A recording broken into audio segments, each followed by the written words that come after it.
Законот за висока раководна служба е еден од клучните што Европската Унија ги бара од земјава за администрацијата конечно да почне да се полни со професионален наместо со партиски кадар. Има и консензус во владата, но само откако падна договор каде тој закон нема да важи. Till och med ska vi pas list prej tusen institutioner, vet du, men då se kan duhet janë pjesë e këtij ligjit. Tani ai numër është zvogëluar në 140 institucione. Но за реформирање на администрацијата Брисел очекува исполнување и на други критериуми, меѓу кои кратење и реорганизација на институциите. Се утврди и дека голем дел од тие агенции и институции имаат дуплирање во своите функции. Како во пракса ќе изгледа згаснувањето на одредени институции и има ли политичка волја во земјава да се укинат десетици директорски места и управни одбори за сметка на професионализирање и рационализирање на администрацијата?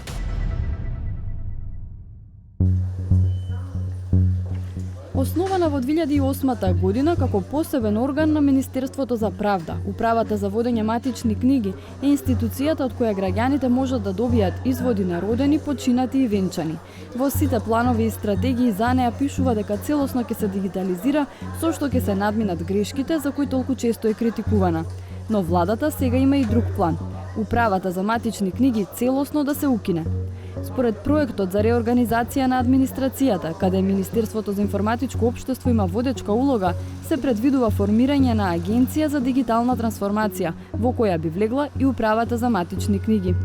Како институција, планот е матична книга веќе да не постои, односно матична книга да биде дел од дигиталната агенција. Значи, дигиталната агенција би требало да ги има сите функционалности што веќе ги има матична книга и дополнително овој делот за развивање на платформи за дигитализација. Освен дигиталната агенција во составот на Министерството за информатичко општество ќе се формира и агенција за сајбер безбедност, како и посебна академија за професионален развој. Со предвидените измени структурата на Министерството, која сега изгледа вака, би се променила и би изгледало многу поедноставно. Во нашиот случај, во Министерството за информатичко општество и администрација, посебно во делот на дигитализација, ние сме и креатори на политики, и имплементатори на политики и правиме надзор на тие политики, што концептуално не е во ред. И затоа ние сме одлучиле да креираме, да речеме, дигитална агенција, што значи дека луѓето или функционалноста што веќе го имаме во Министерството ќе треба да се трансферира во таа институција. Министерството за информатичко општество не е единствено во кое ќе се прави реорганизација. На стотина страници конзорциум од странски експерти од Латвија и Естонија уште во 2020 година на владата испорача извештај со препораки како треба да изгледа секое министерство со сите институции под негова надлежност. Експертската анализа опфати 144 институции каде беа утврдени преклопување на надлежности, отсуство на единствен хиерархиски систем и бројни други недостатоци. Се утврди дека кај нас иако постои посебен закон за организација на органите на државната управа, сепак голем дел на институции се формирани, преку 80 институции се формирани со посебни закони. Значи, администрацијата е и неефикасна и премногу оптоварена со непотребно дуплирање на функциите, така да се создава една некоординираност во работењето и граѓаните не можат да знаат каде да се обратат за одредени услуги. Слаѓана Тасева е тим лидер на проектот поддржан од ЕУ, чии наоди владата ги прифати во март годинава. За почеток, препораките пробно се спроведуваат во Министерствата за економија и за земјоделство. Со тоа, вели Тасева, се прави проверка колку од препораките се применливи во реалноста.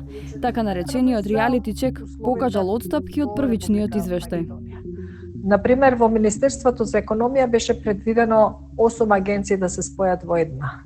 Но сега одиме во постапка на спојување 2 по 2. Значи, затоа што по функционално поврзување и ставање под една капа, би рекла, во таа структура на тие активности кои што треба да се имплементираат во одредени директорати, треба да биде и функционално компатибилна. Сега со предложените измени за реорганизација во Министерството за економија ќе се спојат Агенцијата за енергетика со Агенцијата за задолжителни нафтени резерви. Пазарниот инспекторат ќе се соедини со тој за техничка инспекција. Фондот за иновации со Агенцијата за поддршка на претприемништво, а Агенцијата за странски инвестиции со Дирекцијата за технолошки индустријски развојни зони. Министерството за земјоделство во моментов има исклучително сложена структура, па и таму е предвидено спојување на повеќе агенции и инспекторати. Сликата во иднина како што е предложено со измените би требало да изгледа вака. Предложените измени со отстапки од така наречениот синтетизиран извештај, што во март го усвои владата, треба повторно да го поминат владиниот филтер за секое од трите министерства посебно, а потоа уште поважно да го поминат и собранискиот. Професорката по јавна администрација и административно право Ана Павловска-Данева оценува дека токму тука е главната аномалија на проектот за реорганизација. За да може да се укинат органите во состав на министерствата или да може тие да се спојат, потребен е широк политички консензус. Ова не го зборувам само од научен аспект, дека навистина ни е потребна поддршка и од опозицијските партии, и од научната јавност, и од стручната јавност, невладиниот сектор, кој тотално се иземени во спроведувањето на овој проект.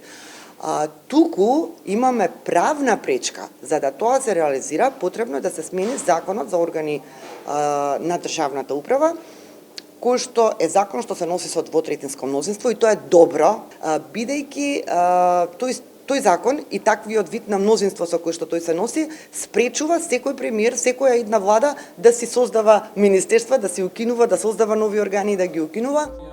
Предлагачите на проектот за реорганизација пак не очекуваат пречка од пратениците.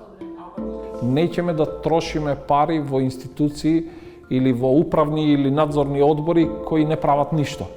И затоа, навистина, очекуваме као и за некои други закони, и ова година сме имале со 110 гласа, со 100 гласа, истото очекуваме да биде и случај и во делот на законот за организација на институциите. Ние не гледаме дека за тоа постои проблем, затоа што во суштина сите се согласуваат со потребата од оваа реорганизација, во кој што ќе се намалат бројот на институции, бројот на раководни позиции, бројот на именувани функционери и така натаму. Политички тоа изгледа дека е ризично заради гласачи и ветувања за време на избори, меѓутоа долгорочно е многу порационално и ќе даде подобри ефекти. Сепак, според Павловска-Данева, измените на Законот за организација на органите на државната управа не се единствената пречка. Имаме измислени органи од пред неколку години, од пред 10, 15, 20 години кои не треба да постојат. Што ќе правиме со луѓето внатре? Тоа е прашање на кое мора владата да даде одговор. Ќе се отпуштат скроз на улица, ќе отидат, ќе се преземат во други министерства. Од Министерството за информатичко општество и администрација велат дека отпуштања нема да има, туку дека ќе се фокусираат на преземање и прераспределба на вработените. Сепак, која опција ќе избере владата за сите ресори, а не само за пробните, се уште не е јасно. Министерствата допрва треба да ги достават ревидираните предлози за реорганизација. Според роковите, тоа требаше да биде готово до крајот на ноември, исто како и Законот за органите на државната управа, кој досега требаше да биде доставен за јавна расправа.